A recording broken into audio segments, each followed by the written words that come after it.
tolerating my experimenting with rugby. I can't hear you. So you'll notice there are no mics, so no one can talk.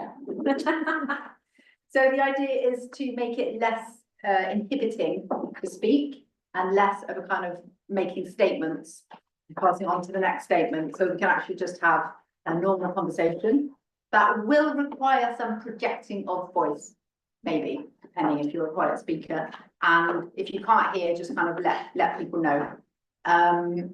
We're still going out online, so we're using the owls that will amplify our voices for the people online.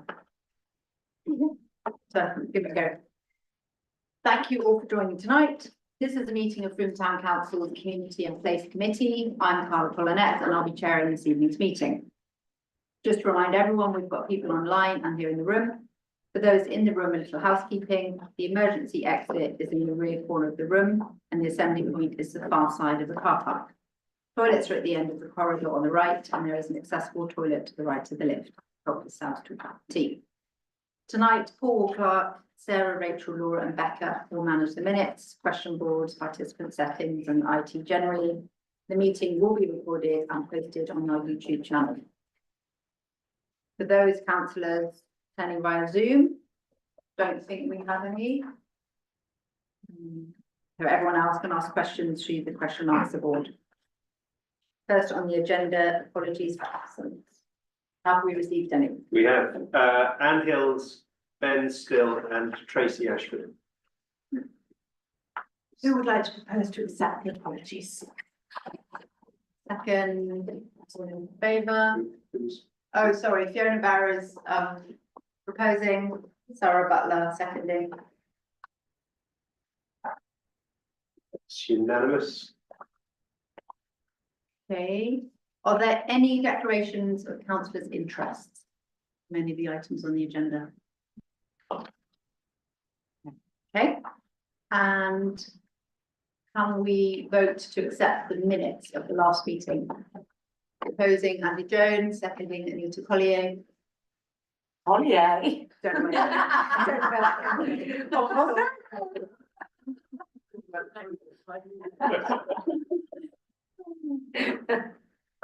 Channel through.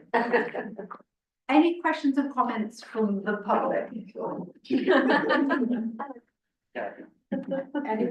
No. Councillors? Anyone online? Okay, moving swiftly on. Next item on the agenda, a discussion on building community resilience. I'll pass over to Hannah. Okay. Hi. Hi, Hannah. Hello. So I've been asked to do a bit of context setting for a discussion piece this evening. So around building community resilience. I think there's some slides. Thanks, Lauren. So the discussions framed around the question, how can we build social capital and improve? And so before we dig into that, I'll try and summarise what we mean by that. And talk a bit about our approach to dealing with especially the season. Okay, so what is community resilience? So it's the strength and adaptability of communities in the face of hardship and challenge. And it's about people, and especially those of us who are isolated or vulnerable or marginalised, being able to access what we need to thrive with connections and networks that are available to us. The next slide, I think it's a long time ago. Oh, I did it myself, sorry. Back to a long time ago. So our experiences during the pandemic gave us all a really real understanding of what community resilience is in recent history. I think I've been working for the town council for about 6 months before the first lockdown hit. So we just dropped everything, everyone went into like volunteer coordination mode with volunteers or organisations that could help them get groceries or prescriptions. And we also mapped the emerging labour groups, so that's the yellow dots there, those of the streets that were sampled, and the mutual aid. Which was really helpful to signpost into and to network those groups and share information. But also we saw patterns emerging, so unsurprisingly, we saw that those areas where there were lots of neighbourhood groups, there was significantly fewer requests for help for official volunteer support. Because people were making their own connections, and that's just a really clear example of community resilience in action. And so one of the legacies of lockdown is this increased awareness nationally and globally, I think, of how important community resilience is.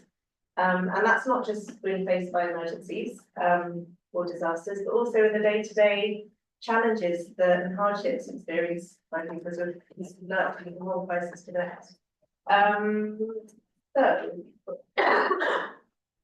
It's widely seen to be smart and economically prudent to invest in resources to strengthen resilience. I think prevention is the main focus of Somerset Council's mission to reduce their deficit next year. It was in August.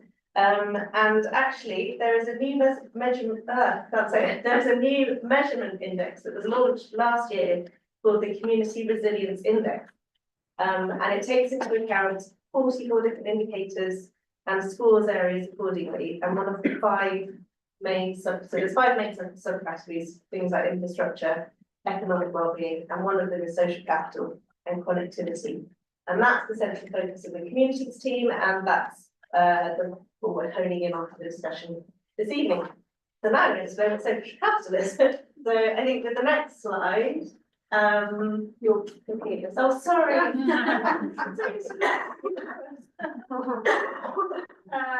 Okay, social capital is the value of relationships and structures through which we connect with others, build trust and work together, and connectivity describes the strength and density of those connections. So how easily people can access that support or resources through them. So if a neighbour helps us with a shop when we're ill, or if a friend forwards us a job opportunity that they know about, that's social capital. When a group of residents come together to save a local green space and develop a threat and turn it into a beautiful community garden, that's social capital. It can describe street level connections as well as agencies and organisations working together to improve community assets or respond to need. Social capital can reinforce the bonds that already exist, and it can bridge divide. And when we describe it like that, I think a lot of us would say that Frome is a town that's rich in social capital and valuable connectivity, and I think you'd be right. We're known to be a place where people can make things happen, and last year we did our picture of Frome of work. Residents overwhelmingly cited community connections as the best thing about living here. But we also know that social capital can look different to different people, and not everybody feels part of that story. And some of the data paints a different picture. So the Community Resilience Index that I mentioned just now, they only go as far as like the Mendip, like that sort of regional size, but the Mendip areas was in the second worst quintile. Top 5, I think. And the picture of Frome report highlighted some statistics also that contrast with what we would imagine. So 60% of respondents to the Community of Life survey saying they don't feel they belong strongly to the neighbourhood. And our face-to-face engagement work also, it gave voice to some feelings of people feeling alienated from a town that can feel inaccessible and unaffordable to some people. And that matters because it's social capital to have. It's harder to bridge difference, tensions can rise more quickly, and crisis point can be reached more quickly. And a lack of social capital makes it hard for people to get timely and appropriate support and to live a full and happy life. And it also means that people are more likely to use emergency and crisis services when it comes to more. Okay. So that's all the terminology. What I'm going to do now is talk about the main values and approach from our work at FTC, and I'm talking on behalf of the communities teams. We've got Nikki, partnership lead, Emily, one of our engagement officers here.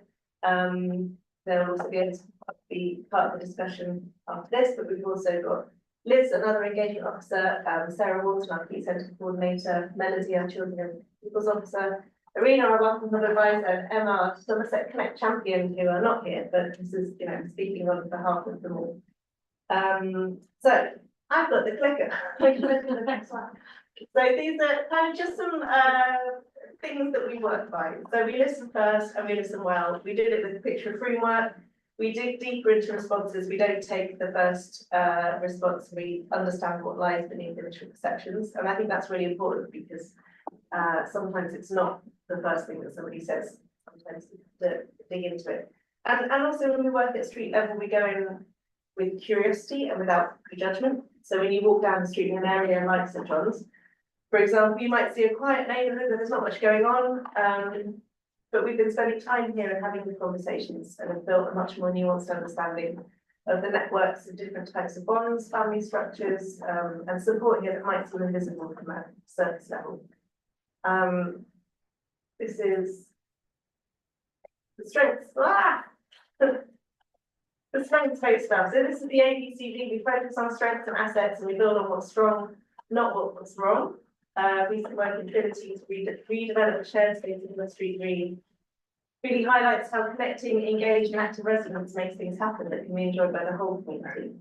In fact, quite shortly after it was the redevelopment was finished, we had an email from a neighbour saying, "We had cake and fizz on the green yesterday, thinking about a community meal in September," and they literally just had it last weekend, and it was, you know. Yeah. So when we make those kinds of connections, the impacts can be far-reaching, and there have been further partnerships with the Housing Association and our town centre colleagues to continue street level improvements in the area. We do with instead of do to where we can. So the diagram shows an example of a labyrinth participation. There's lots of different forms of that, but basically the further up you go, the more something is truly led and owned by a community. And so it's a helpful thing to kind of keep in mind where possible that what we're doing, we're ensuring that communities are supported to do things by themselves rather than us stepping in to do things for people. You can't always zip up to the first rung on the ladder. There are situations where it's helpful and appropriate for us to signpost or to take action on behalf of others, but we'll also always make sure that expectations are clear. And sometimes a connection is all it takes to spark community action. So, for example, we introduced the Seed Library to residents in East Court, and out of that connection, a children's growing club was born, and the children themselves applied for a grant to fund their activities in their homework club. And we support our local community organisations who are delivering services and filling those gaps. I think linked to this, something I've been thinking about recently, it's about, instead of jumping in with the answers, it's asking the right questions. So coming in with framing the right question instead of having the right answers.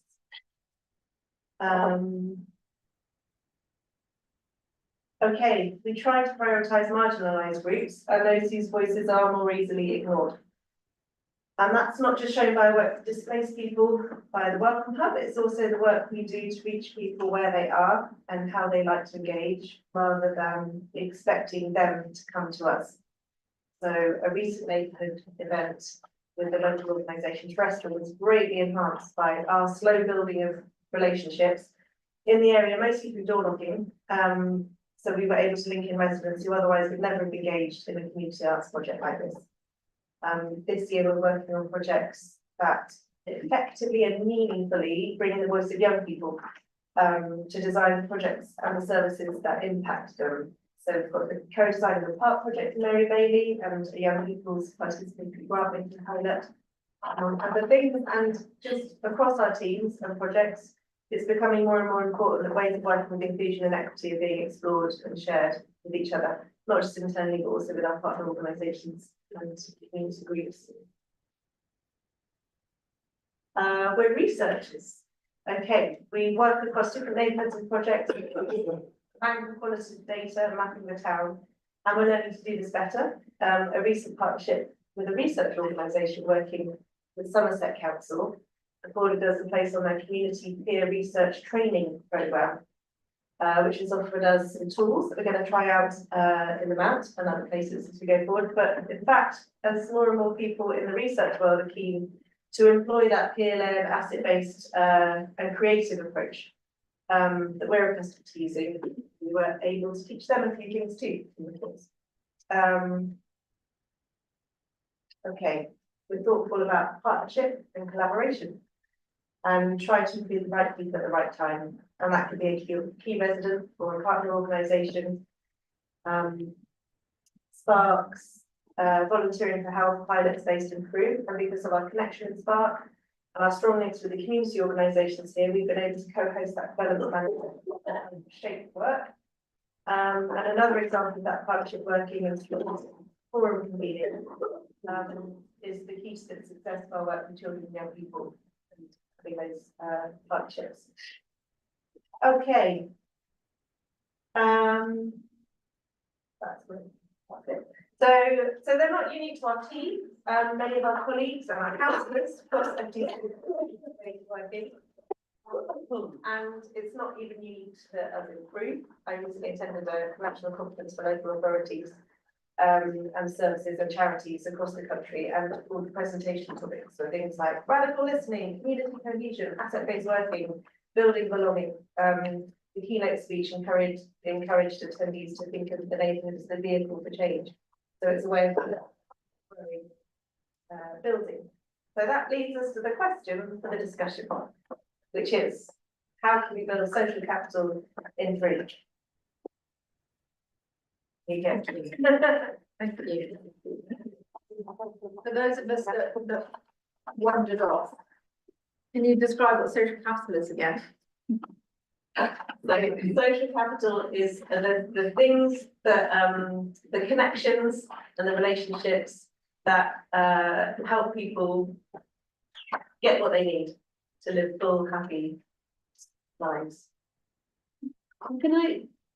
The question that sort of came to me as you're speaking, because obviously I'm very aware of asset-based, starting with what's strong and what's wrong, and I understand that as like an approach. And there is still a part of me that does always wonder about where the gaps are, where the sort of the areas where there isn't anything to kind of start from, or very little to start from, and how we've been doing now about quite a lot recently, talking to communities, and I was out in Hillground near Watcombe in last night, and sort of meeting people there, and it's just sort of Monday night, just thinking how little there is there, and I don't want to sound like a country, but there was community assets there are, and some of the people, and I don't know, I just sort of feel like there's a sort of a conflict in my mind, and I don't have the answers, but it's sort of, if you always focus on what's strong, do you end up sort of building on where there already is? And how do we kind of also look at filling in the gaps and looking at what there isn't, and in places where there's nothing, how do we sort of start something?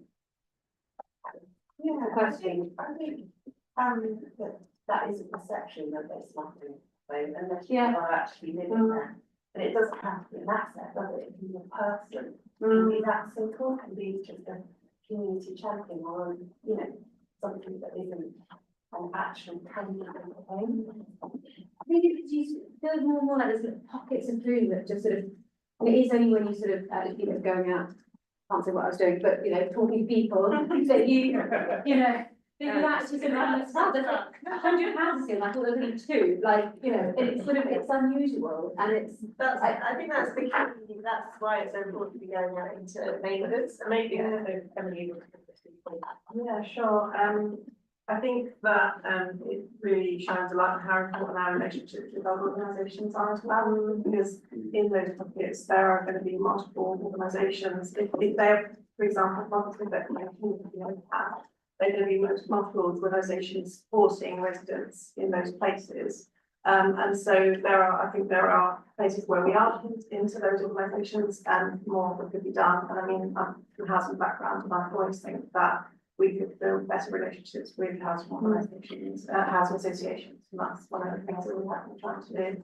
I think that's a really good idea, because I think they're so sort of like kids. One of the people I met on Monday evening was talking to her daughter who was ADHD, autistic, and learning disability, and she was saying that she wants to go to Shepton Mallet quite often in order to sort of get things, and I was talking about some things that I knew in through like pod, etc. So they don't quite meet the needs. But there is something I think you're right about the housing associations, because it's that sort of that blanket stuff, I guess, for where people aren't already connected into organisations, that they. Yeah, and it's a unique relationship as well, in terms of the landlord. And kind of having access to people and like obviously, you know, data protection is incredibly important, but if we can nurture relationships with those people that are on the ground in those housing associations, then they will be able to, you know, we can kind of meet in the middle and kind of try and up those gaps hopefully. But I think you're right. I mean, it's just about where to start, just thinking like around my area. Because if you take, for instance, Brunel Way, I don't think you know where Brunel Way is, but it's just off Big Road. And there's an awful lot of new housing around the Proughton estate. Now, I know one of the roads actually has a street party on a regular basis, that one's fine. But everywhere else, people I talk to, they don't know their neighbours that well at all. There are no opportunities to get together, and these aren't disadvantaged people or people in desperate need of anything or whatever. My guess is they would still want to or be happy to be encouraged to have some sort of community in their area. And it just strikes me that something like the green area we've taken over in that road would be one of the things we could utilise to start to bring people together. Or are we concentrating on those areas which are more in need of help and support? I think there's a whole range of reasons to go into a place, and some of them are in need of support, but Nikki and I did some work in that very area a while ago, just because it was quiet. And we were like, is it quiet because everyone's happy and like getting on with stuff, or is it quiet because? And it's a really interesting area because every cul-de-sac has got its own little character. But it's on our list actually, because of the Brunel space coming over. It's Can I just check, we've got a queue, is it to do with this topic? It's a segue. I just want to capture that then, so the discussion is around, is that to do with it? as Yeah, well? very much so, yeah. Yeah? Okay, so we have in terms of order, Right, yeah, well, if it's okay, I'll stick with Nick, because it's right on topic, and then go to Steve, yeah. Thanks. Personally thinking that, is there some way that we can, weave sort of building social capital with one of the biggest threats, I think we all acknowledge, which is the challenge around climate. I've noticed I moved 4 years ago from a kind of a large detached house into a housing development. And it's the best community I've ever lived in, because we came on the back of COVID a bit, but because it was quite a new, where it wasn't a brand new development, we had a common developer sort of moaning about, so we did WhatsApp and stuff like that. But I went to the regeneration adaptation, thank you very much.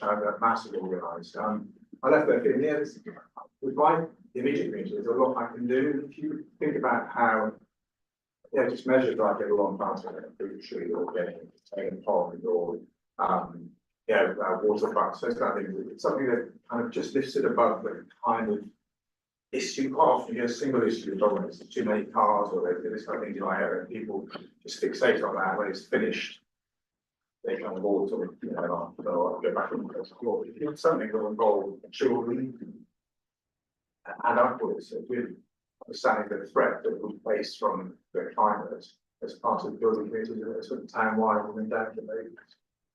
So I'm just wondering what to do with them, because we've got a list of names, and if people want to speak, I'm wondering, should we experiment and people not put their hands up and just talk? Would that be wild? Right.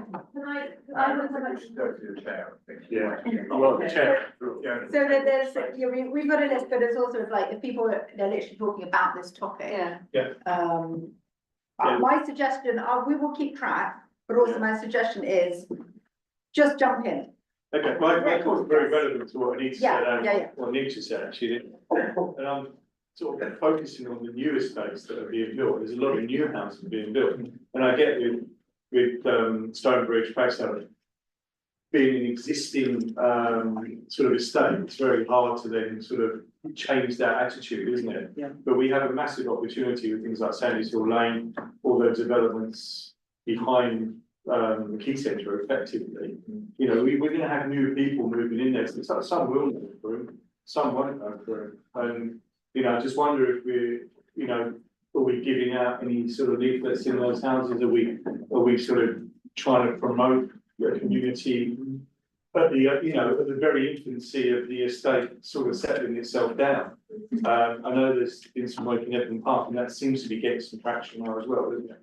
So just want to, you know, that to me seems a real, you know, a real sort of target Yeah. area in order to try and build more communities.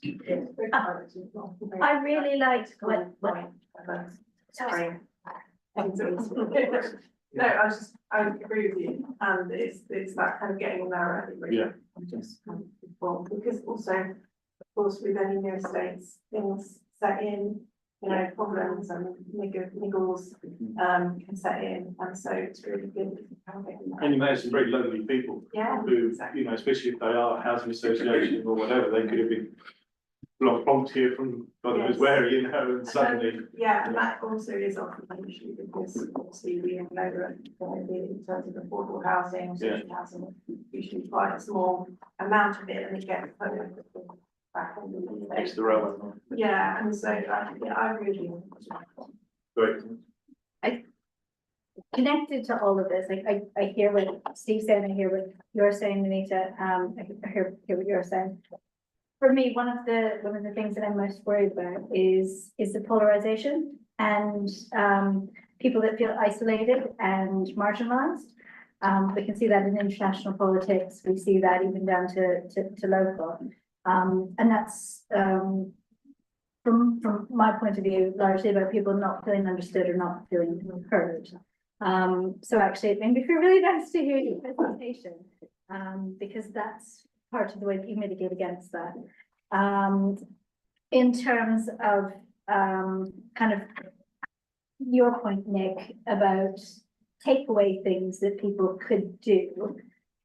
You always have early adopters, regardless of whether they're in established estates or not. There are people who incite action. And I think sometimes finding the action to take is part of the barrier that prevents people from actually moving on things. So you just listing what could you do to improve, you know, the climate, you could do this, you could do this, you could do this. So and I think having a little kind of signposting where, you know, if you have a short bit of time and a short bit of money, if you have a longer bit of time and a little bit of money, if you have a group that can fund something, here are some of the ways that you can address this challenge.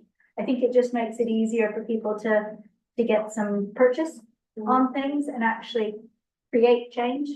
So I don't know if you remember, but some time ago, you presented the video from Neighbourhood Network on the Transition Streets project. The feedback we got from the 3 or 4 groups that tried was that actually to do all 8 chapters was a big ask.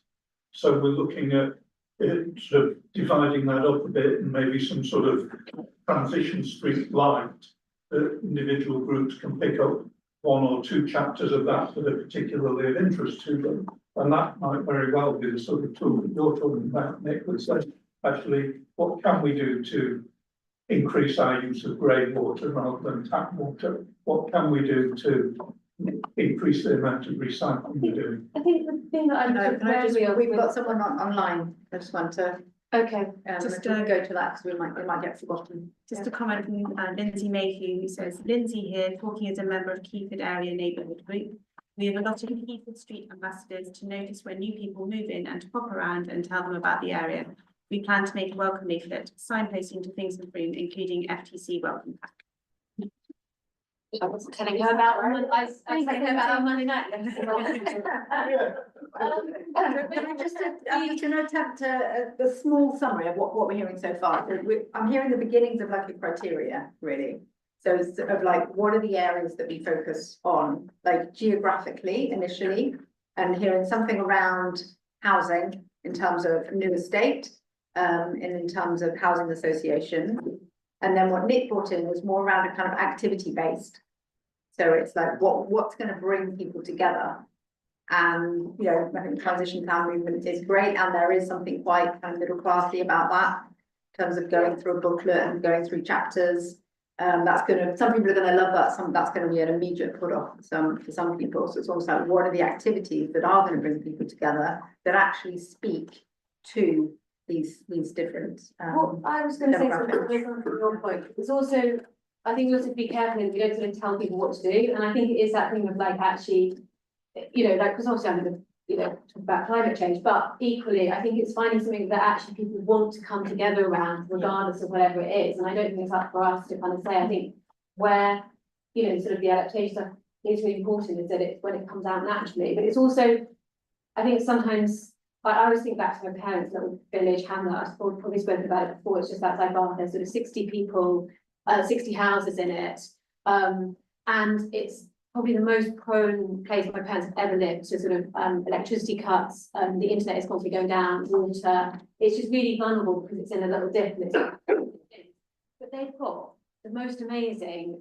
emergency plan I have ever seen, and I've had meetings with people from the sort of the climate background who are sort of talking about like adaptation, how do we respond to impending climate crisis, who are talking about doing this, and I'm like, yeah, but like villages like my parents are already doing it, and they're not necessarily doing it from a sort of an ideological point of view, they're doing it because they have to, but they have, you know, all the things they talk about, they have a list of who has chainsaws in the village, my dad, you know, who's down for doing cooking if there's a thing, who's got first aid training, and it's actually amazing to see something like that, but it's kind of come from a different place, and I think that's sort of, we need to be aware of that, but so people. And I think definitely we see that, don't we, that these sort of self-support groups often do arise around a particular topic, like a crap landlord, or like mass parking, or loss of community space, that can generate some enthusiasm for a topic. But I think, I was just going to say, what we have seen on the neighbourhood network side is that you've got to put a huge amount of effort into just maintaining what is there, because time and again, you know, you think you've got something up and running, and then a key person moves somewhere else, and the whole thing just falls flat again. So I think we've got to keep pushing energy into this, even just to stand still. Let me just pause there. So Hannah, is this the nature kind of conversation that you wanted to have, or is there a kind of input that you want to give us that would shift us in a different way? But this discussion right now. Yeah. It's nice. Yeah, fine. Just checking if there was, this would be your moment to steer if you wanted to. Yeah, if you want us to focus on something else.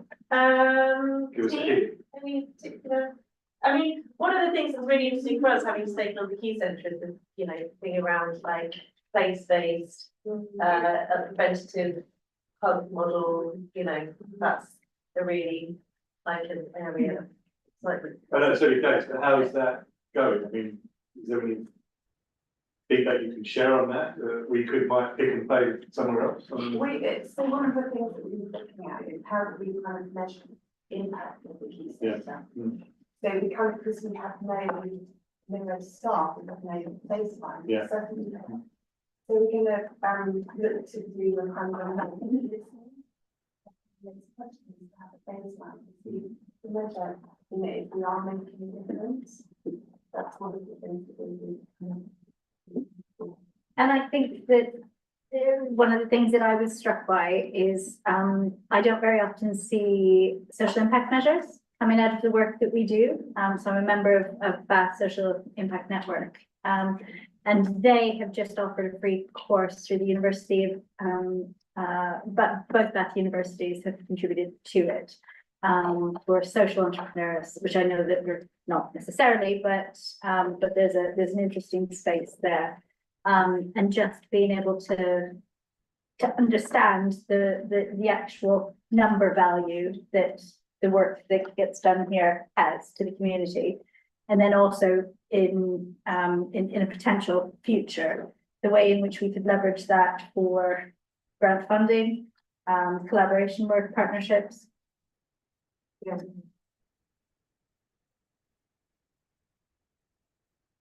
Yeah, social impact is one of the things that's always, how do you measure it? And then it's, yeah. I think what was quite interesting that you were saying, Andy, was, you know, you mentioned within those chapters and the little groups that come together, was invariably over a difficult landlord or something. And they're all mini crises, aren't they? So it's almost like, you know, we know, and that's what happened with COVID, all you need is some exterior force that comes into play to make people come together. It's the only thing ever that makes people come together. Yeah. But I mean, it just strikes me that our response initially to that, to the COVID thing, which was check on your next five neighbours or whatever.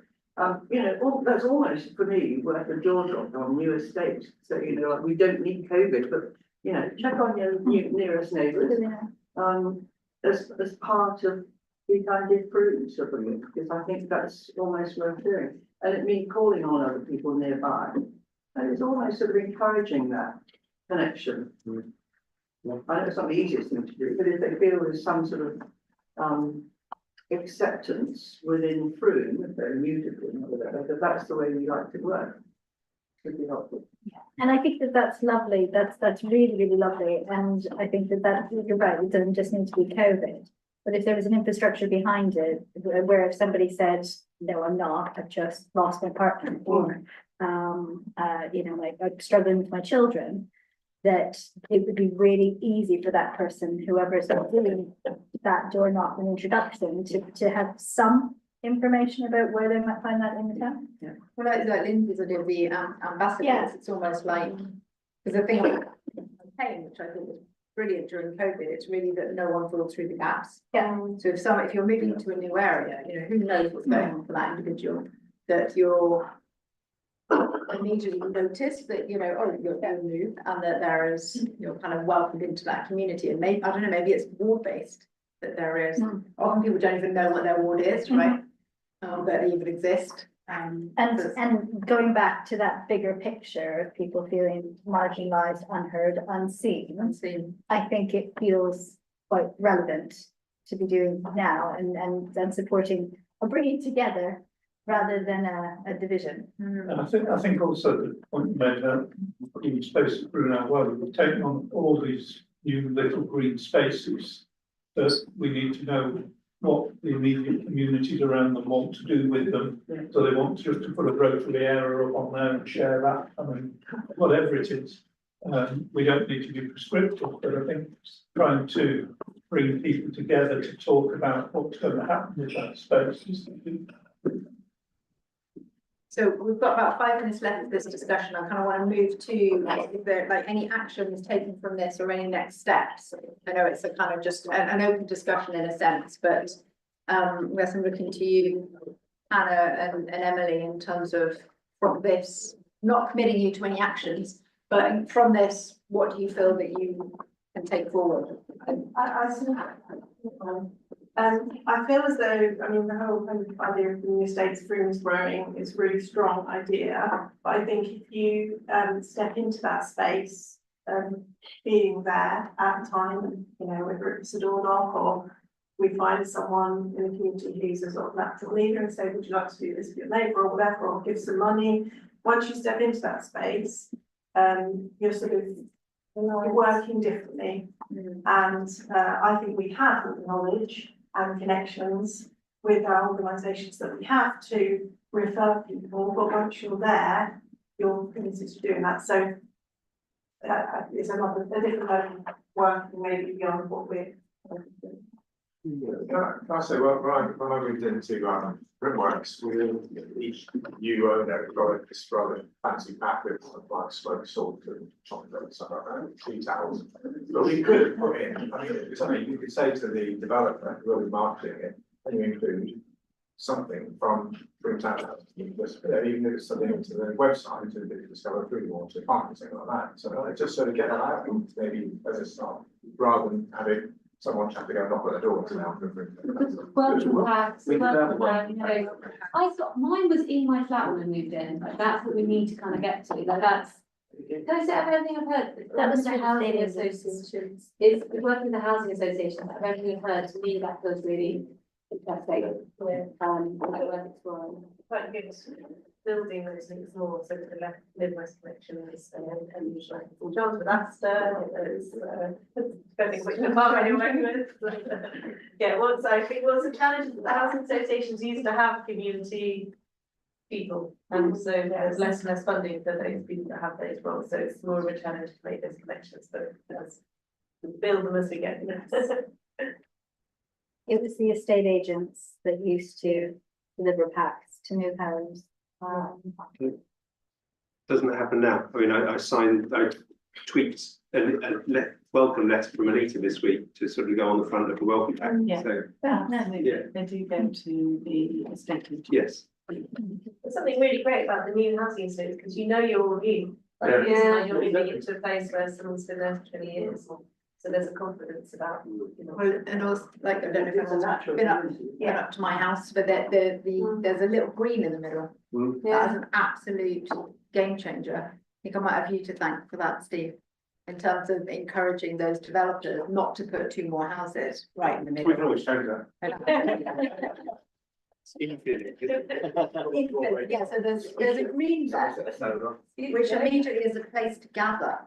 And so there is a natural, and yes, everybody moved in at the same time, kind of people didn't really know each other, and so we had summer parties and whatever, but there is a physical space there. And obviously not all the sites, the new sites have that, and the existing sites don't, but it's like also finding what, like in Milk Street, what is the space there that can be owned by that community? Yeah, it's strange, isn't it, the definition of a neighbourhood or of a community varies according to the geography of the space you're talking about. So, the old nurseries is actually quite a lot of properties, but it sort of got some synergy across the whole space. Somewhere like Edmund Park, you're never going to get the whole of Edmund Park collaborating. You need to find how it segments into And they're all unique, working units. yeah, unique in geography and unique in kind of makeup and. My neighbourhood is just feeding my building, like that's a WhatsApp group, that's like Yeah. that community. My neighbourhood, it's as many people as I can fit in my house for drink. So anything else you want to say before we wrap this up? Hannah, Emily, Nico, closing comments. Oh, it's nice to chat about it with you all. And the things you've got to chat about, I'm sorry, it has been fun. No, not at all. Yeah. Yeah, feels like a good forum for it. Yeah. Thank you. So let's move on to item number 4, which is you, Rachel. The results of the survey about how effective FTC communications are. So to brace yourself, I'm afraid it is me for the next 3. We have a nice. Good house and I thought. So first things first, we're going to be talking about the results of our communicating with us survey. Otherwise known as Who Reads What, which is a sort of local government speak version of it. We had a look at that, chopped it up quite a lot, and gone out and talked to a lot of people, try and get underneath it. So 150 people as a snapshot, as a, just to state in how are we doing in terms of communications. Demographically, broad, pretty not bad at all, with the exception of young people. But we talk to young people in lots of different ways and are focused on ways, so we have good FTC communications with them directly. So to that end, that's just sort of insightful info about the demographics. But basically, the headline is pretty encouraging. So 2/3 of the people that we talked to said they feel very or fairly well informed. So that's not bad. 89% said they never struggled to contact with us, and there was a lot of scope for a lot of people to praise our sponsors, how fantastic the staff were, you know, one of the really nice when you do this. It's really nice things to come from it, basically. It gives an opportunity to say really nice stuff, like council, but alongside that, there's always the other things, what we could do better. So as ever, that is the focus. Basically, we looked at everything that we do in terms of being out in the world, with both face-to-face, councillors, council meetings, all of the, you know, countless endless bits of things that we write, press releases, screen times, the whole gamut, and details. Thought and felt about each one really. So from that, we've just kind of worked out what people value. It's clear that they value the food times, which is quite an old-fashioned notion in this part of ours, but that's without shadow of a doubt came out as number one resource. Have you shared that back? We haven't yet, but this is our opportunity. So from this, you get to hear it first, but then so that's very important. Our e-newsletters, which we'd sort of done some tweaking with a couple of years ago. I think we really refined those to have one of the best open rates of, you know, really enviable open rates from anybody, and they're really well valued from the newsletter, the whole. So they're all doing really quite well. Facebook sadly is a Facebook town. We all know that really, as much as we'd like to try and get away from it. Lots of people get a lot of their information from that, and value that we are on there and checking with them, and value the interaction that councillors also have on there. So that seems like positive Facebook interaction, although it does quite often feel, you know, we could Wild West.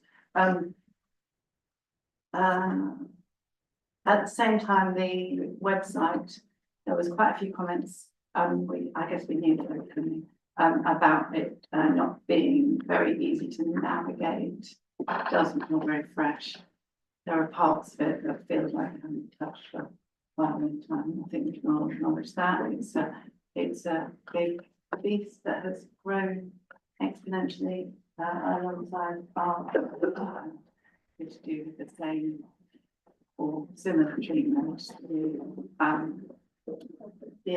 to discovery, and alongside that also it's sort of acknowledged that how find is in that website space is not the most refined way, and it's not as searchable as it should be, and there are certainly other ways to deliver that information. There is quite a lot of appetite for more basic content that is really learning. Not necessarily at council meetings. And I think we have enormous benefits that with the increasing the drop off of people coming to meetings face to face has changed. You know, we have a lot of people watching on YouTube at their leisure, sometimes 2 weeks later. That is an interesting but strange. There wasn't anything that came out of this that jumped out as to why or what they were trying to access or get from that. But it's just something interesting to note.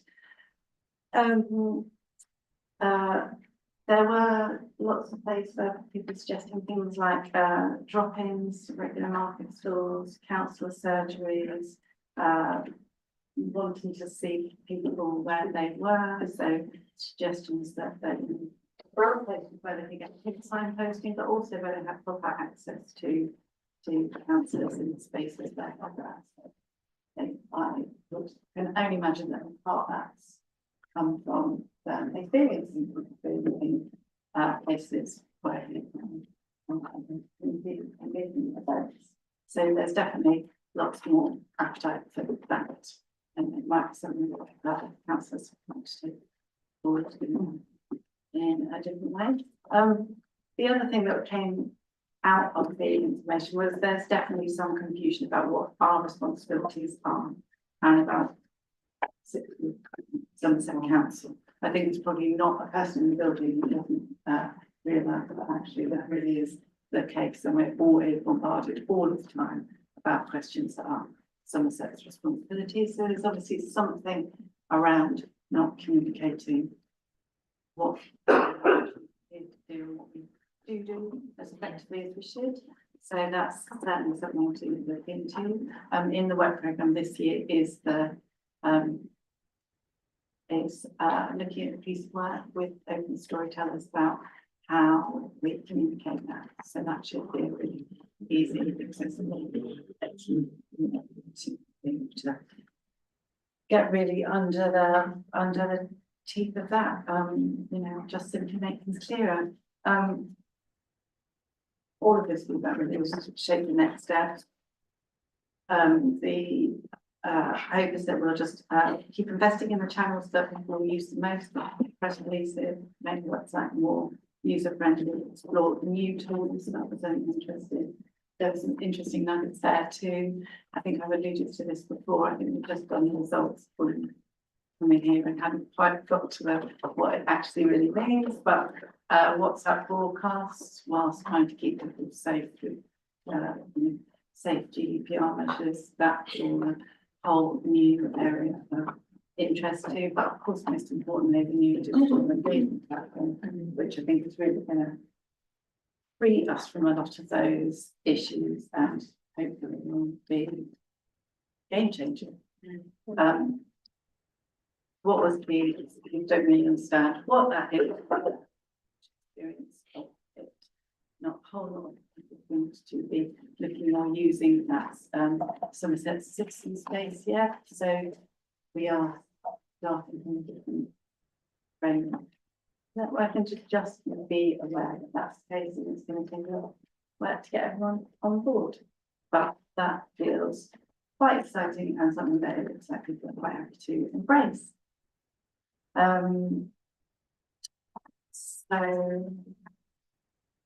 yeah, where are we? I just think That's you've really covered it. a lot. Yeah. You've covered a lot. The details in the report. Yeah. It's really on the, you know, what happens next. Yes. That Rachel has given a summary of, and then we've got the recommendations. But has anyone got any specific questions around the report, what Rachel said? Lisa and Nikki? Go ahead, Nikki. I think, I'm thinking, there's that kind of really we find it quite a lot, particularly with the work people know responsibility for Somerset Council and FGP. But because they're not getting the answers from Somerset Council, they're using us as a kind of a catalyst to kind of put emphasis or put the pressure on. Yeah. Somerset Council, so it might not be the kind of that people don't understand the wrongs, it's around exploration. There are a lot of things like that, particularly around cleanliness issues and bins and things that people really know are not, do not think about them. Thing that said a lot of things. Flag was an interesting case in point recently. What we know about the bin class. What can we do about that? Please report that. And you know, it's just making sure that alongside everything else, we've got those pathways to gently and firmly say, actually, we will take that away and report it for you, but it would have much more power if the report comes from you, and just making people feel that the problem is though, it's really, really difficult to report to Somerset or to feel like you've been heard. Because particularly now they've stopped using fixed by screens. Yeah, it's really- We should refer to the council, Somerset Council, if they can. Yeah, that's their job. They get paid for it.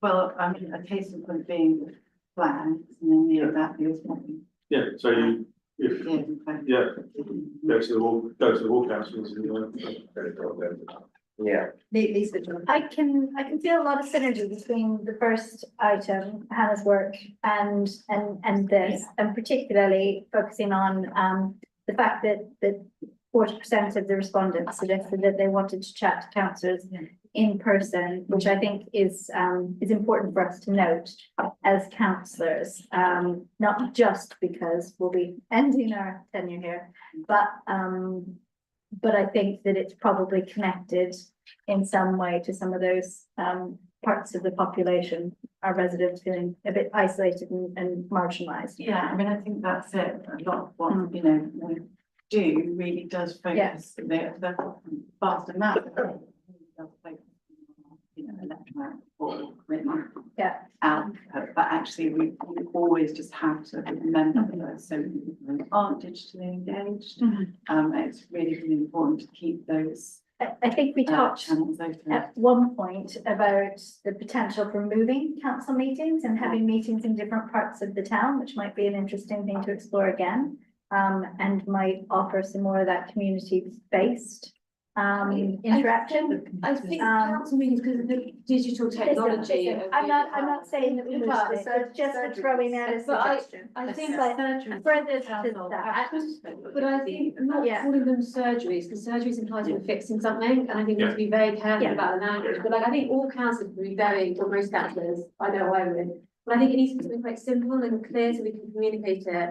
I think around the town is great. I but think like it's having a listening, not communicating, and creating opportunities to be able to signpost where people are looking for it. I think this kind of pushing information out is one thing. Being able to receive and hear and listen and take on is another thing. I think it's like communicating us being there. Is like, Yeah. How would people feel about having the named ward councillor in the welcome pack? As well, so that when you move into Oakfield, there's your welcome pack and here are your councillors. Great idea. Yeah, and the Somerset one. And the Somerset ones. Yes. And a list of who does what. And the list of who does what.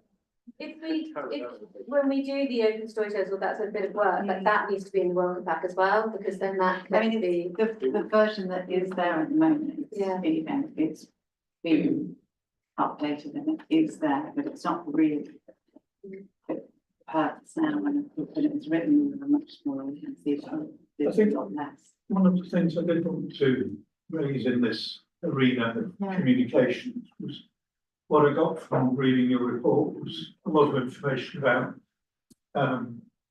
relatively good numbers in terms of how much is opened, how much is read, how much is communicated. But I think our recent market toilet saga suggests that there's something also about the quality of how we address some of the messages and some of the messaging from council decisions. I mean, that's one case in point. Clarity. Clarity of messaging about what this council has done and what it is doing and why it's decided to do things. I don't always see that in the messaging that goes out. I agree. I think for me, it's sort of that core bit about, you know, what we do as a council and our decision making, and that came up in some of the, you know, the quotes. I also love the fact that they mentioned citizen assemblies, so I'm very happy with that. But it was, you know, that came up in some of the quotes about sort of understanding our decisions and how decisions are made and what we agreed on sort of our policies and what we do.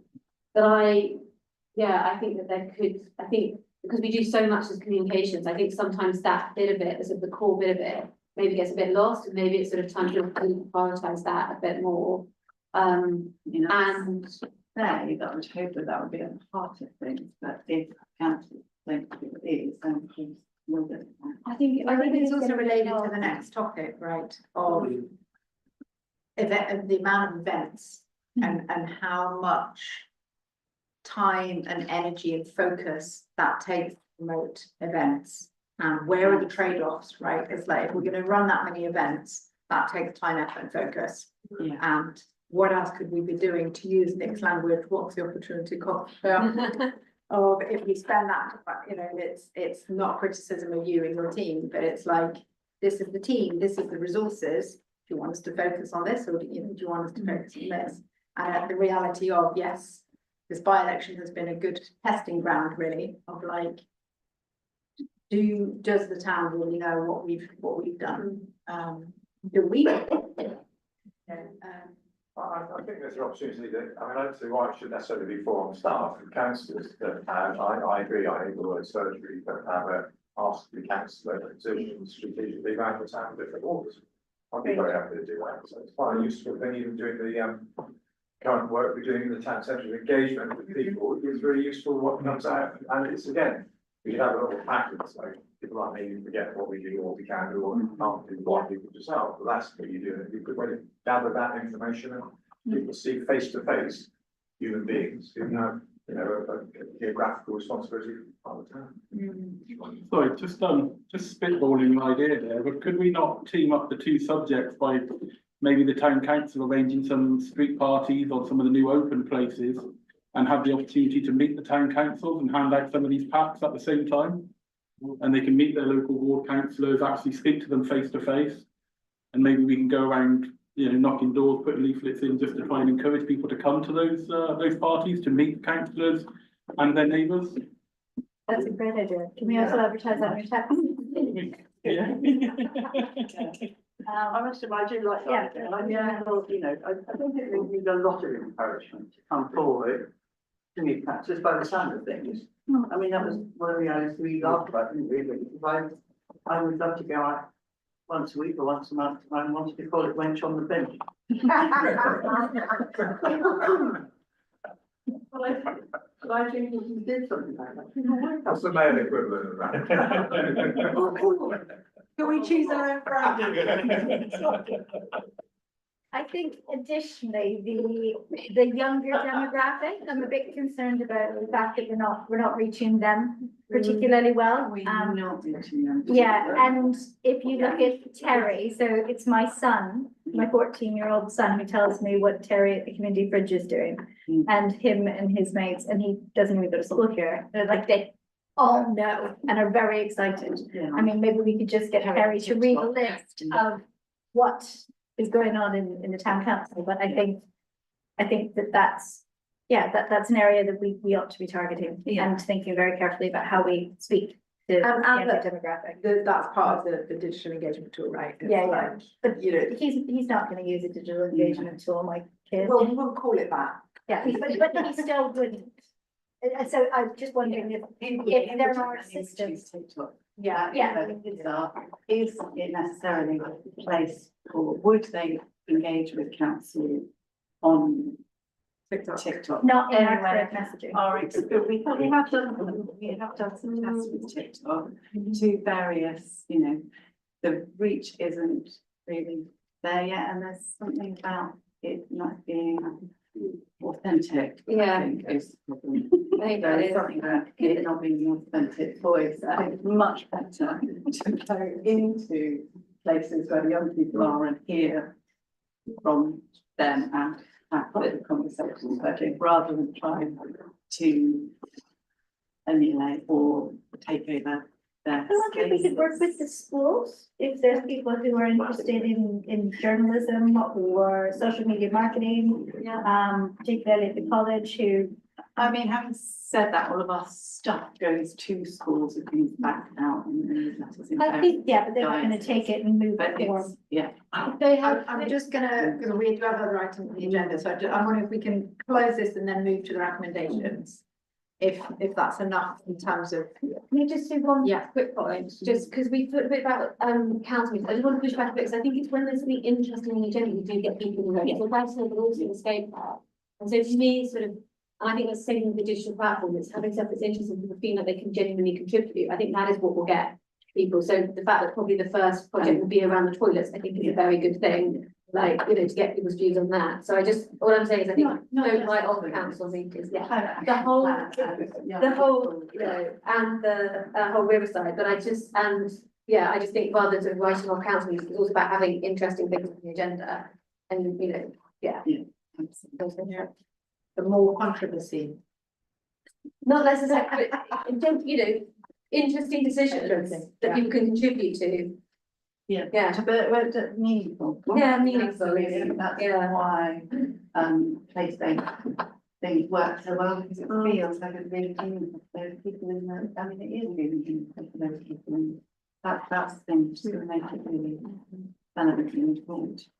Can I just add that if we could have, we need the recommendations up, and so what I'm hearing also is, so you're the lead councillor for, marketing. Not technically anymore, but I'm happy to kind of be put in on things, Okay. but I mean, I obviously, particularly when it comes to us communicating our council message, I see that as part of my role as well. Yeah, so in terms of, because it's not particularly in the wording actually what's there, but also what I'm hearing is working on making sure that people know what we do, what we've achieved. That's part of that strategy. In part of the review of this strategy. Part of the review, Yeah. To make it, yeah. I'm happy to, when I put my name in it, or it can just be an informal assumption that I will be a part of it, but I'd like to be a part of that. We need to change the. I think if we've got that in the minute, Yeah. it's a good enough lever for you, Fiona, to. Yeah. Those are generic enough recommendations that I'm happy to support. Can we already, new website, in addition to, So we have two websites, we have the Freedom Town Council website, we have the Discover Freedom website. right, So we have a new website in the Discover Freedom. okay, So it's to scope what a new FTC would look Okay, like, and so- we'll bring that back into This the one is next which we need to do. So that will have budgetary considerations, and that will have to come back either to deal with the budget. Yeah, that's the town council website. Yeah. okay.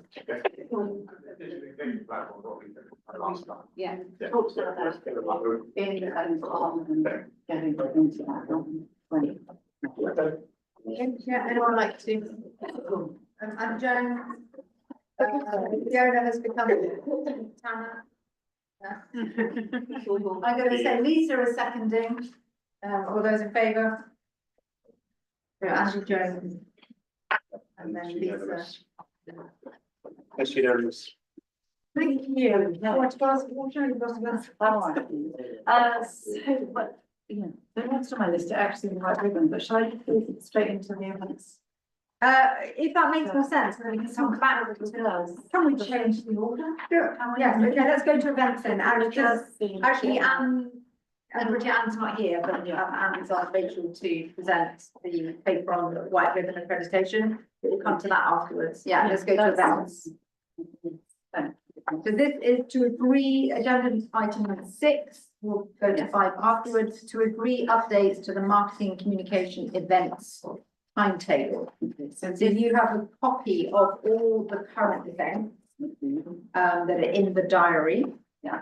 This is also an opportunity to discuss and decide, in my mind also, what is the process for agreeing what events go in and what don't. And we've got a lot of events there. And how do they relate to our strategic objectives? I'm gonna hopefully get them up on Okay, the great. screen so that we can, if that's useful. Yeah. Helpful, just to go through them. So if you can come out of the presentation, Oh, do and then I'm going to share Yes, my, that's right. share the papers, because it didn't write up in the Fine. presentation. So it kind of relates to the discussion we've just had, really. If we want the part of the strategy of comms and marketing team to focus on what we're doing as a council, our achievements, our outcomes. There's a lot of time and effort spent on promoting events. And where have these events come from? Do they fit with our strategic objectives? And do we want the team to continue to promote this many events? So to give a bit of context to that, basically this summer has been full of lots of vibrant and exciting events, most of which haven't been ours. So we've been working with other groups to deliver and support their events or promote whatever it is they need. Really, quite a lot of our work is also about having using their parks and open spaces, risk assessing, making sure people have everything they need in order to be there. So that's how we implement into that. So what's been had, so this. So can I ask a question? So what impact do you think it would have, Rachel, if we politely turn down a request for help from outside groups to focus purely on our own event? Well, there were some things we have to do as responsibilities, so some of the events, canteen and VJ Day celebrations were in the park. They are, so, you know, so we have to look at that. No, I suppose remembrance and all those sorts of things. Remembrance. But I guess there are others that are just, it's because we're kind and generous. and Yes, so what have we got? So, well, on my list here, the ones that I was going to particularly highlight was county VJ celebrations, the walking festival, which we have been planning for forever, and each year it needs a little bit less from us. That's quite a good, you know, it was our event, it's moved over to because well, now they program it, they do the whole thing, they just need a little bit of help with their promotion, so that is fairly, you know, intensive. There, I guess what I'm saying is there are different levels of how involved in things. There is little as much as we can. Can I ask why this? You've got to remember it's over the road on the family, sort of being that, obviously. Why does it take 16 days of council time to arrange that? Surely that's for the Legion to do. It's for the Legion, we also have to do it in conjunction with them, and actually that is an overhang, it takes less and less now. That was where we were when we started it. Because we have to risk assess it, there are lots of things we need to get in place. We do it with them. Jane is amazing, and actually it is less days than that. You know, this time we've gotten to the place where I think we've had really relatively small meetings. The paperwork bar some new measures that have to go into place around the printers and the first aid. So, you know, I think that's. So Rachel, it's everything does 16 need. days, roughly, what would you estimate? Well, no, this time it's probably somewhere nearer 8 days. But your, and 2 of those are staff being there, and they're not me, they're support stewards. So they're stewards who are doing the running and handling. So it is not necessarily us. So we need, I think we have 4 members of staff there on time for the 3 hours that we're, it all just impacts each other. So there are some that you're gonna have to do as a town council, right? Yeah. Remembrance Day. Yeah. Christmas lights switch on, whether or not we think they fit with our strategic objectives or not. And then there is a lot of events there that in my mind are up for question. Of like, why are they in there? Who's asked us to do it? And whether that's us as councillors has gone to Rachel and say, I'm really grateful if we do this. Or a community group has come up and support us with this. And because Rachel's a lovely person, she says this. And we are where we are. And in terms of like, to help Rachel and her team and to help us in terms of our resources, what is the process here? How do we decide if we are going to spend our time promoting it? So in my mind, it should fit with our strategic objectives. And I'm just gonna pick out one because it's random. Bulb planting. So pocket meadow bulb planting.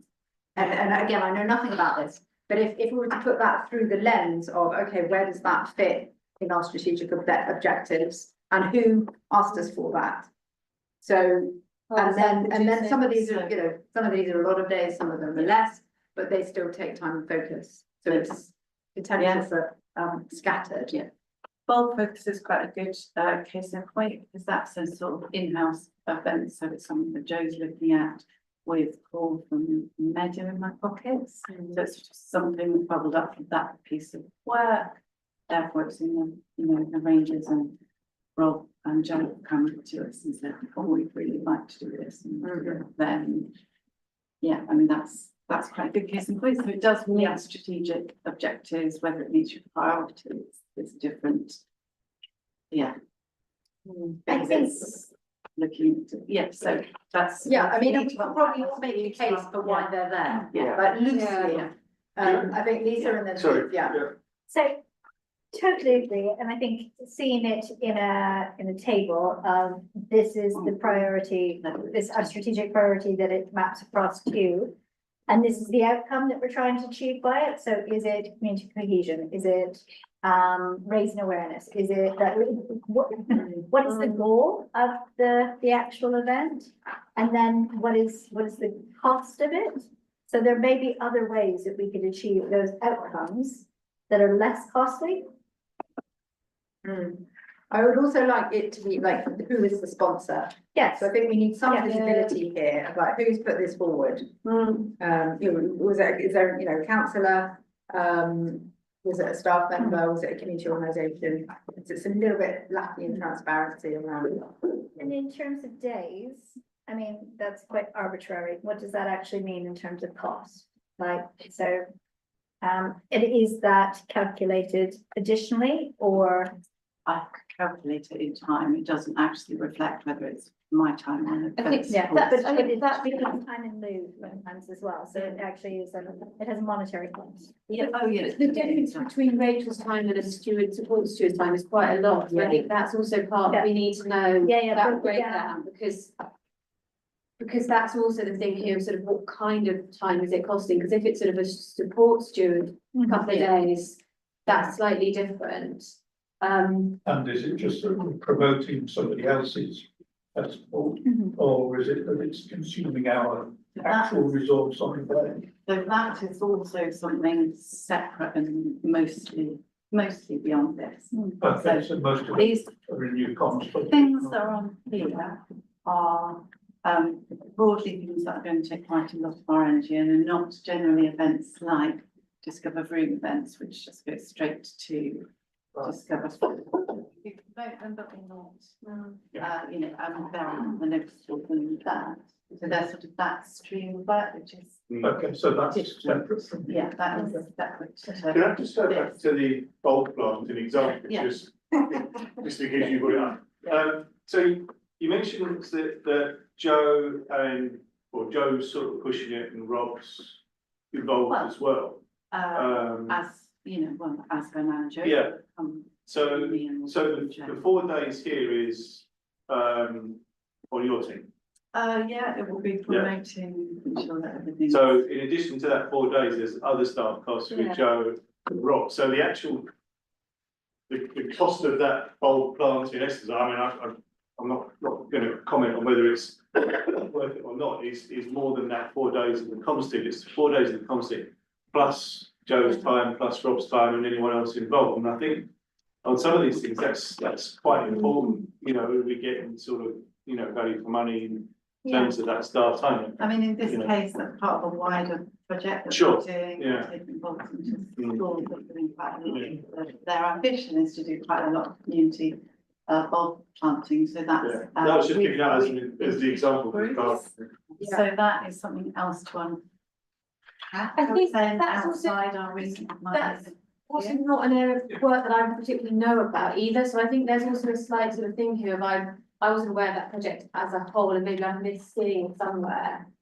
But I think I think that's also slightly concerning as well, that there's sort of, I think another thing that's interesting is that if there was massive impact from that spring bulb planting, that aligned strategically, that it meant that we were reaching 10,000 people within the community. Yeah. I'd be happy to spend a couple thousand on that. So what I don't understand is what we're achieving, what the impact is, how it aligns, and how much it costs. So it's really difficult for me to make a decision about what to keep and what not to, because I can't assess it. So In- maybe there needs to be more process in terms of coming. Yeah, I think, Yeah, I think, you know. I think that's it, isn't it? It's like, we could go through the list with a red pen and yes, no, maybe. But I don't know why I'd be making that And decision. at the moment, we don't have quite enough information, Yeah. other than the titles and whether we like the idea of bulb planting. yeah, I feel bad for bulb plants. Yeah. But also I just want to contrast it with that, with the initial discussion around the absolute need for face-to-face events and people, community coming together and meeting other councillors and, you know, so. And here, you know, we're like, we're gonna act over events, but if we don't know why they're there and how they relate. But it comes Yeah, back to that point of being able to measure the impact. It's not, you know, it's beautiful things, and obviously I'm going to be massively in favour of bulb planting. But it is about, you know, what the input versus the outcome in reach and in behaviour change or whatever it is that we're trying to influence with any particular project. So it's about finding a way, and I don't know if that would mean us starting to make even more baseline measures of things, but it's about, you know, finding out what that investment gets us in terms of results. I think overall, I just kind of look at the list, I just feel a bit sort of like there's too much, and I think that I worry that we sort of do so much that actually then what do people go to? Like, it's almost like there's sometimes so much choice and there's sort of so much, and I think sometimes like, it's similarly, sometimes I think our message gets lost in the sort of in the amount sometimes, I think. I personally, you know, I've sort of spoken internally about sort of having sort of like event budgets for each of the work programs, for instance. So or teams of work sort of, you know, so we all agree at the beginning of the year there's, you know, 3 events for the climate team. And then that means that the climate, you know, we're thinking really strategically about, right, okay, you know, Matt and I can talk about what events do we want to do? And maybe also sort of separating out the events that need comms support from those that maybe don't, like sort of maybe the sort of more community stuff, maybe the bulb planting doesn't actually, I don't know if it's at a lower level, it could sort of be done a bit differently as well, so that it doesn't draw in your resource of your team as much. But Yeah. I was just related to what I was just saying, I think what, you know, one of the things that possibly is, you know, not necessarily a measurable thing is that doing things in the community, no matter how big or small, the more people become familiar with Broomtown Council and the work that Broomtown Council does. So there's an element of profile raising there and embedding the work of, you know, the work that we do in people's awareness of what Broomtown Council does. And, you know, that's a good thing and probably not particularly easily measurable. So I think there's got to be a trade-off there between sort of soft power and, you know, measurable impact. There is something to be said also for going to a lot of effort to do a thing and then nobody being there. Yeah, I think it's also important to understand who our target audience is for some of these. Yeah, You know, you know, we see the carnival come to the grants every time.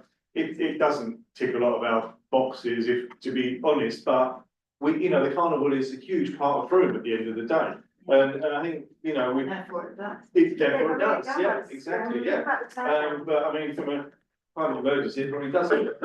So I think, you know, I think to me, it's important we understand that whatever events we're doing, you know, relates to a real good cross section of town. I mean, like, you know, the Wassell, there's an awful lot of children go to the Wassell, they love it, etc. So, yeah, I mean, I think it would be interesting to know what our target audience is for a lot of this. I think there's something to be said for, so I absolutely could write a paper, and actually this is truncated because it was in an effort to keep it down, because it was suggested that you didn't want a big paper for this committee. You know, I can go back to putting much more detail on the community, that's useful and helpful. I'm not sure that is the Or whether there's another mechanism. Yeah, I think, I mean, correct me if I'm wrong, but I think the request is process with a small p. Yeah. Of what is, you know, the decision-making process for agreeing an event, and if you already kind of can look at these and go, okay. Or, yeah, I think that's the first cut, isn't it, of like, yes, who's the target audience, what's the strategic objective, are there any measures? So we would always have those in our. I think right, also in the inception of what it is. the earliest possible visibility, so that we've got an opportunity to say, hang on, that doesn't quite feel right, or can we also, I mean, the bulb planting, for example, we've just been talking about an opportunity for councillors to get out and meet their constituents. Yeah. Had we known bulb planting was planned, and if we know when it's happening and where, then maybe we can get along to it. I mean, to be honest, bulb planting is a really good case in point of someone that's sort of, you know, sent over 2 weeks ago, and this probably is the earliest opportunity that I've had Yeah. to talk to anybody. But I really like what you're that. saying, Yeah, Andy, I like and that's that. exactly where I was gonna go. It feels to me like there's an opportunity to feed a lot of birds with one hand. Mm. So that Yeah. one opportunity could be a introduction to the councillors and a chance to bring the community together. Maybe the communities team would also, and I'm sure that you probably had already thought about this, but the communities team would be there and speaking to people at the same time. So Well, we don't maybe do we it in could make, isolation. yeah, I know, but maybe we could make some of these events work harder. And And definitely an opportunity for councillors to work Yes. possible to be, Yeah. to be involved. I mean, it doesn't need to be a huge amount of time if something's Yeah. happening. And the relevant ward councillor can pop along for half an hour and, you know. and if we're clear that that's the outcomes that we were trying to achieve, Absolutely, an opportunity to meet within our communities. yeah. Congregate around a space in a particular area, and then all of a sudden I'm like, yeah, bulb planting sounds like a good idea. Would it help you, Rachel? Because like, getting a lot of stuff. Oh, no. Hey, I mean, the idea that council can't do it is lovely until you work out there's not that many councils who actually are available for various reasons to do these things. I think it would be helpful if you look at the Strand, say, from my point of view, town centre. Yeah. I would say, okay, I would like these 4 events because I think they will bring more people to town centre. Can our commitment to it? See if they can make it work out. Rather than you having spent too much time doing the work on it, would that help if we sort of fed the various events that we were talking about into the Strand? Yes, and I think probably in that case, that is probably not actually any, Yeah. because I don't get anything on there, Yeah. surprise. Buy. No, for me, that's sure. It's back to the other things. Yeah. The example, the way that fits. Yeah. That open spaces or whatever. I'm just wondering what the kind of next steps are then, because it sounds like we're not in a place where we're willing to go with a red pen, but it seems like in order for us to do that, we kind of need a new version of the table Yeah. with strategic objectives, if there are measurements. And I think it'd be useful to know like location, so we can also, just like by ward. Yeah, and also Like we're getting loads in this ward. lead none in this councillor ward. and lead manager, or where it sort of come from, I think is really important, because I think it's, you know, obviously sort of lead councillor there is sort of the same, but I think we also need to be careful about, it still has to go back to the group in order to sort of get agreement. I think we need to agree a process, right? We Yeah. certainly don't wanna have to agree every event, it's like, we need to Yeah. empower the team to make choices, but. It's just understanding the purpose of these things. Yeah. And what it's hoping to achieve. So, you know, for instance, on the bulb thing, you know, the fact that it's going out to all the children through the schools and all that, it's wonderful. Yeah. But, you know, that's the sort of stuff we need in the background to help us decide about those things. It is a decision, isn't it? We could lose the public element of that and just have Joe do the school element, but it's who does that decision. That's. I think that's a process that we need to agree on, and if you're happy to come back to the next committee meeting. What I would say, Oh, yeah, I mean, detail, just, yeah. I mean, I know you're using it as an example, but with the bulk planting as well, important to note that Joe is also giving loads and loads of roles to existing community groups who are doing their own planting. So the only involvement is literally handing over the bulbs. Mhm. So that's kind of, I think that fits definitely the strategic objective, I don't know what you want. Yeah. Maybe just a criteria for events generally, and I'm sure we sort of have one, like, but maybe that councils can sort of see that, you know, because again, if we, even with more information, it could come back to this, but I think we would still be in a sort of a similar position, maybe a bit more informed. But again, what you said is that it's not gonna work if everything comes back to us, because we only meet every 2 months. And that's what I would say, quite a few of these are sort of, you know, shock. Yeah. So I think exactly that, the criteria of the process, whatever needs to be clear enough that you can use that lens and think, okay, that's way too much time and effort for small, not enough impact. So is there a way that we can have the discussion or the process in place earlier than the next committee, which is December? When would you like that to happen? Pass to Paul, who's got a suggestion. Why don't Rachel and I put together a process on the back of this discussion that we send out to the committee in the next few days? And linking it, who's sponsoring it, or where's it come from, what are the desired outcomes, what's the cost, et cetera, I've just written down those things here. And that way, there's the process there through which the lens, as you say, Carla, we can begin to say this. And on the list that's here, perhaps a way through this is, there seems to be a kind of halfway down the second page, after cheap street late night shopping, there's a kind of line across going, and these are the other ones that people are talking about, I'm paraphrasing. Yeah. Why don't we draw a line at that point and go, the ones above are already in train, and Rachel and Steve have put resources into them. The ones below need to go through this filter.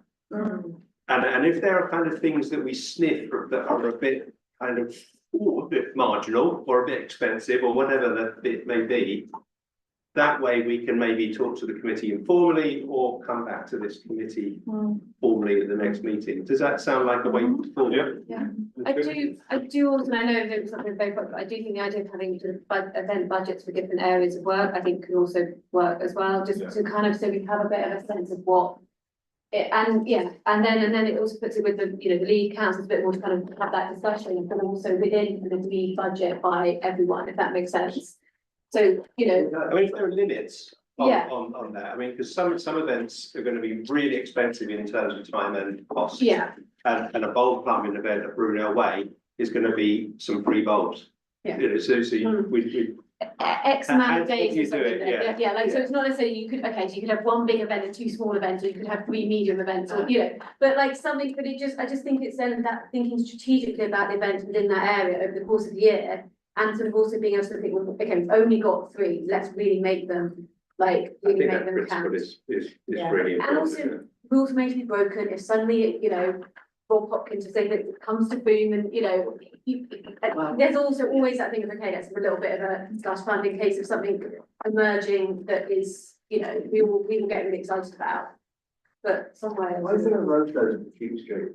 Because they are going to have a cheap street event, we're encouraging them to come forward with their events. So Cheap they street, want to do late night shopping with King Street, with, The King Street. yeah, oh yeah, it's King Street and Eagle Lane and Church Street that will be. Apple Alley.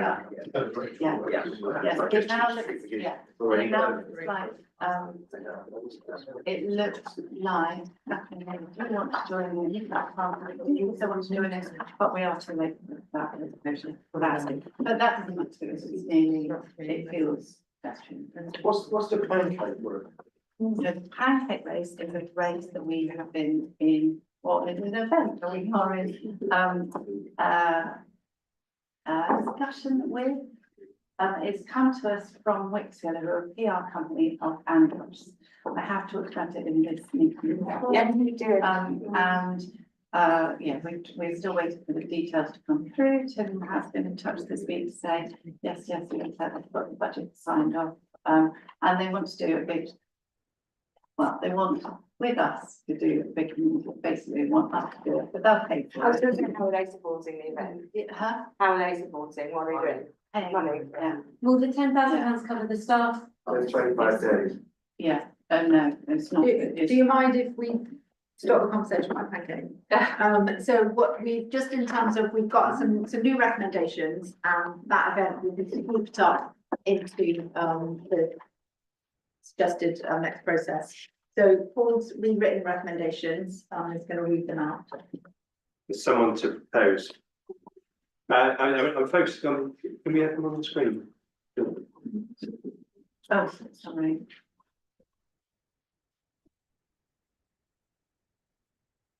Just trying to pick up the process point.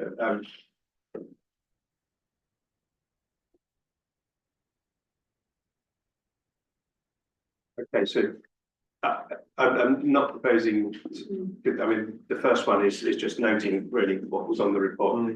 The second one, Cara and I are thinking sort of don't agree the additions or changes, except for those that are already in train, which are above that line. So where you've already committed resources. And then thirdly, develop a process to filter all the remaining events or future events on the basis of what we've just been talking about, and share that with the committee members. And we can do that quite quickly. We don't have to wait for the next meeting. And then sort of see what comes out of that filtering process, that lens, and then see what we've got. Does that? I was happy to propose. Yeah. Myself.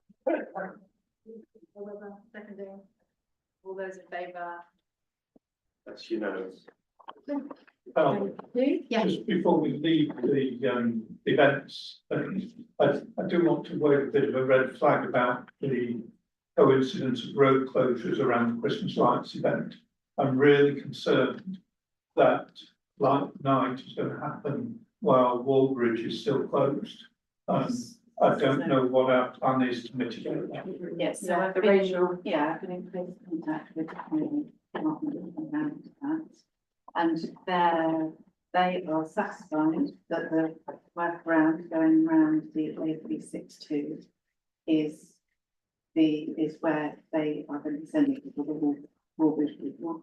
And they are satisfied that that all works in their plans, and and that's why they've granted them permission to do it. I am still in contact with Margaret Cinder, who are the contractor, to see how and where we can change. And they are aware of both of us.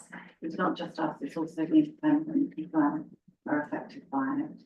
So Holly and I are in contact with them to see if there are things that can be done for at that time. But yeah, I was really surprised to see the decision, because if they had waited to give permission for just additional weeks, then they should have a good clear period with no events. But apparently, in terms of the need for highways that have been stacked up and their diversion, which takes around out past Aston and the bypass, suits the. Yeah, it's probably just, we're going to have to be very much on the messaging about Yeah. why it's so complicated. Yeah, definitely. Well, and our messaging will be, you don't come if you can't walk to the event unless you have accessibility issues. Can I just add on that one point that, you know, with regards to that closure, obviously it will affect the independent market for November as well. Yeah. But could it may be that we speak about extending the no parking down Welsh Mill Lane? Because a lot of internal residents won't go round the bypass just to go round, they will go round Welsh Mill Lane. And that's For the purposes of our event, so you'll have seen that our event has ballooned to the amount of days that we've been looking at it this year. It will go back down, please don't worry about that. But for the Christmas event, we are having to do an entire workaround. So we're reversing the parade. It's going to be coming from North Parade House and down through the town that way, up the hill and up the hill and round the corner, and then the mayor will have a Christmas light switch on, which hopefully we'll be able to see a long way. The reason for that is issues around overcrowding. So last year was, you know, we had order from the police to do things differently. So that's what we've done, plan things differently. It takes a long time. On the time, Welsh Mill will also be closed because we are putting the parade in from there. You can skip our park around. So that would be one way. But suspending parking isn't something that needs to. yeah, I was referring more back to the independent market day. I know that's not directly under your preview, but the road closure, obviously the diversion that normally goes in place goes around Wadden Road, New Road. Yeah. And a lot of other traffic at the time with that being closed will come along Welsh Mill Lane under the railway bridge there. And people do park continuously up to the bridge. And if something isn't done about that, it's going to create a very large bottleneck of just a continuous traffic jam. I can, Peter comments to Holly, certainly. If you could, and yeah. She liaises with the highways agency in the same way. Thank you.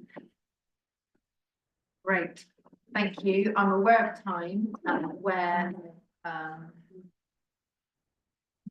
Camera and Rachel.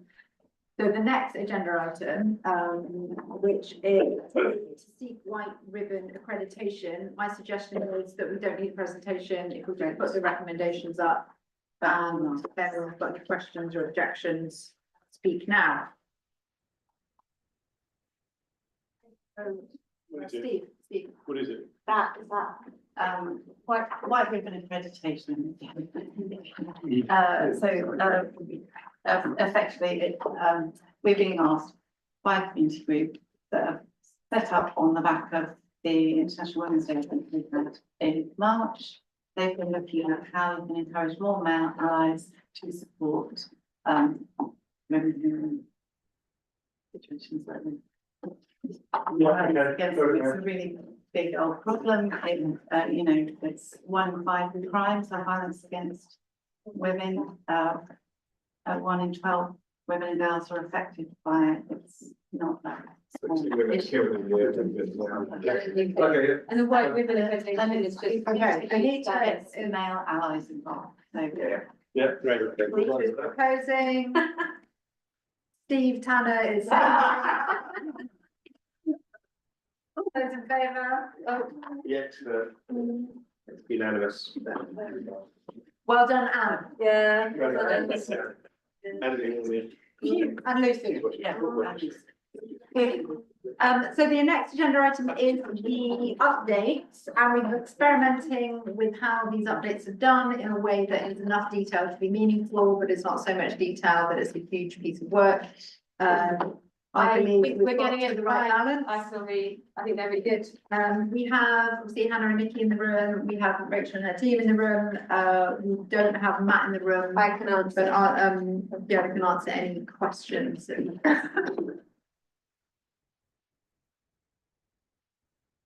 Right, what we doing? Last question. Any questions? Oh, I'll just say, I went up to the Key Centre, Paul and I went up, when was it, a couple of weeks ago, 3 or 4 weeks ago? And I was just really impressed, I was gonna say, it's just looking, like this, sort of, I sort of saw the board that had all the sort of the different activities on, and we had like Dance Rock or something, and it had like loads of different activities with different things, and it just sort of really it's beginning to feel like something's happening there. I really like the signs, they're really cool, and like the branding and the colours and everything, and it feels like, and it feels fresh, it's been cleaned, it doesn't have that weird smell that it did have. It's just like, I was really impressed, I just want to say that, that was brilliant, and I think it's really good. So, I was going to say exactly the same, pretty much. I just feel it's alive now, whether previously when we went, it just seemed an empty shell, but it seems to be alive. I wasn't even there when any groups were in it. Seems to be great. How's the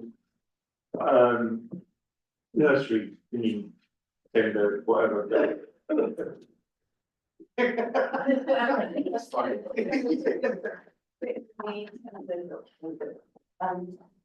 Yeah. We're just looking at salary to do that kind of sort of business.